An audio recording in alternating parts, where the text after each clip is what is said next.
যাক বাবা।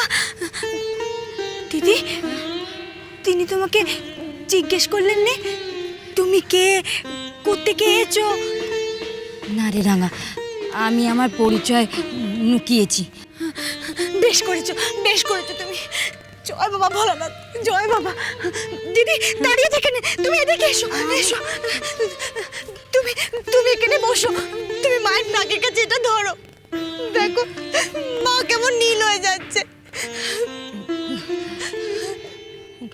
দিদি এটা ভাবছো কি? মা নাকের কাছে ওটা ধরো।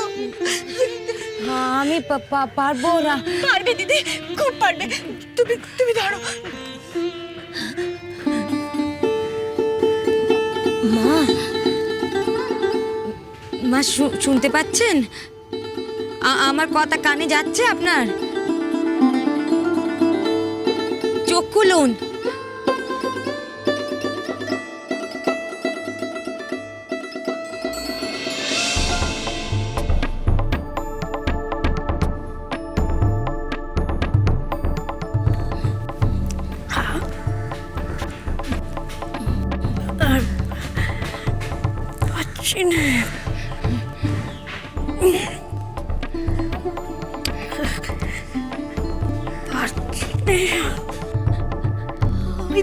দেখো দিদি, মায়ের চেতন ফিরছে।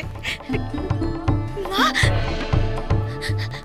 ওই বৌদি তবে পারলেন, বড় পারলেন, প্রাণ রক্ষা করতে পারলেন। কিন্তু ওই বৌদি কোথায়?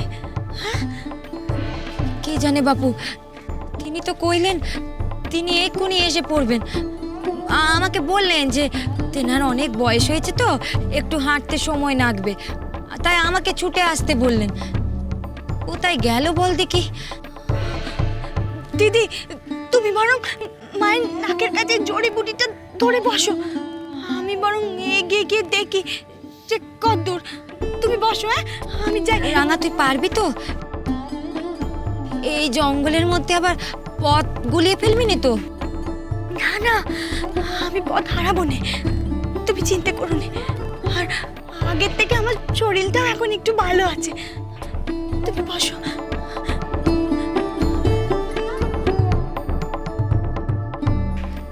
মা, মা, ভোলানাথ রক্ষে করো।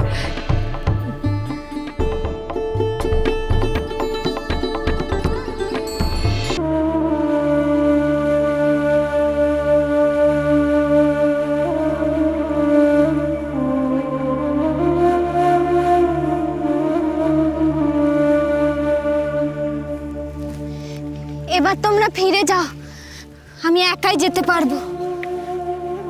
মা, মাগো, মা এত দূর এলুম যখন আর একটু যাই নে, তোমার সাথে পেরান যে চাই নে মা। স্বর্গের পথ অত সহজ নয় গো বাবা, আমি বলছি শোনো, তোমরা ফিরে যাও। ও মা, মা গো, আর একটু তোমার সাথে থাকি না মা।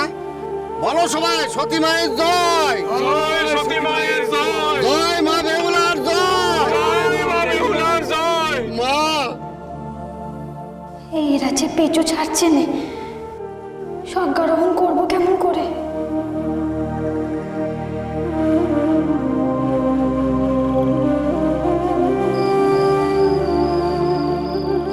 পদ্মাবতী, তোমার ভয়ে কোনো বৈদ্য চাঁদের কাছে আসার সাহস করছে না। সনকার প্রাণ আর বেশিক্ষণ থাকবে না পদ্মা।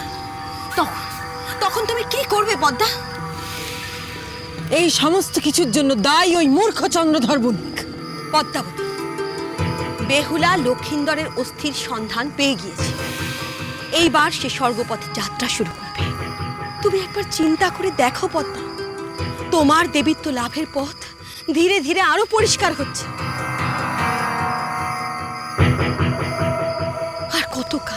আর কতকাল তুমি চন্দ্রধর বণিকের ক্ষতি করে তাকে দিয়ে তোমার পূজা করানোর চেষ্টা করবে পদ্মা? তুমি কি চাও? কি চাও তুমি? চন্দ্রধর বণিক আমার সম্মুখে নৈবেদ্য প্রদান করেছিল, কিন্তু তার পরক্ষণেই সে সেই নৈবেদ্য আমারই মুখে ছুঁড়ে ফেলেছে। কেন কেন তুমি কথা স্বীকার করছো না যে ছলনার আশ্রয় নিয়ে চাঁদকে তুমি কোনো মতেই জয় করতে পারবে না, কিছুতেই পারবে না? তুমি চন্দ্রধর বণিকে 7 পুত্রকে কেড়ে নিয়েছো, বাসর ঘরে ছলনা করে ছিদ্রপথে সৃষ্টি করেছো, তুমি তার বাণিজ্য তরিকা অদৃশ্য করেছো, তুমি তার সর্বস্ব কেড়ে নিয়েছো, তবু পেরেছো কি তাকে জয় করতে? আর আজ যদি সনকা প্রাণত্যাগ করে তাহলে লক্ষিন্দরের জীবন ফিরিয়ে দিয়ে কি লাভ হবে পদ্মাবতী?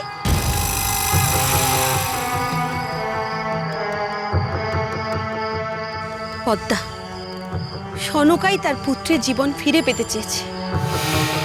চাঁদ তো ধরেই নিয়েছে পদ্মা যে তার 7 পুত্র ভেসে গিয়েছে। আর আজ যদি সেই সনকাই প্রাণত্যাগ করে তাহলে চাঁদ কি আর সবকিছু ফিরে পেতে চাইবে? সেও তার জীবন ত্যাগ করবে পদ্মা। পদ্মাবতী, তুমি চুপ করে রয়েছো কেন? কে বলেছিল চাঁদকে? কে বলেছিল তাকে কুটির ত্যাগ করতে? আমি তো ঠিক করেছিলাম বিষক্রিয়ার উপশম আমি করব। পদ্মাবতী, তুমি লোভের শিকার হয়েছিলে, তাই তুমি ভেবেছিলে চন্দ্রধর বণিক যদি তোমাকে নৈবেদ্য প্রদান করে তাহলে বেহুলার সহায়তা ছাড়াই তুমি স্বর্গলোকে প্রবেশ করতে পারবে। কিন্তু একজন দেবীর এহেন লোককে জয় করা উচিত পদ্মাবতী। তুমি ভেবে দেখো পদ্মা, বেহুলা তোমার মহিমা প্রচারের জন্যই মর্ত্যলোকে এসেছে। নিজের সতীত্বের জোরে সে লক্ষিন্দরের অস্থির সন্ধান করতে পেরেছে, আর আজ সে স্বর্গলোকে প্রবেশ করতে চলেছে। আর এই মুহূর্তে তুমি উদাসীন থাকতে পারো না পদ্মা। তুমি তাকে স্বর্গলোকে প্রবেশ করতে সহায়তা করো পদ্মা।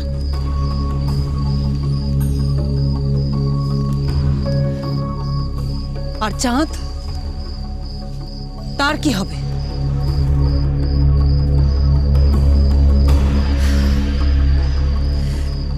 তুমি ঠিকই বলেছ দিদি, আমি সত্যি ক্রোধে অন্ধ হয়েছিলাম। সত্যি যদি সনকা প্রাণ ত্যাগ করে তবে যে সব দিক বিনষ্ট হবে। যাও দিদি, যে করে হোক সনকাকে রক্ষা করো, যাও।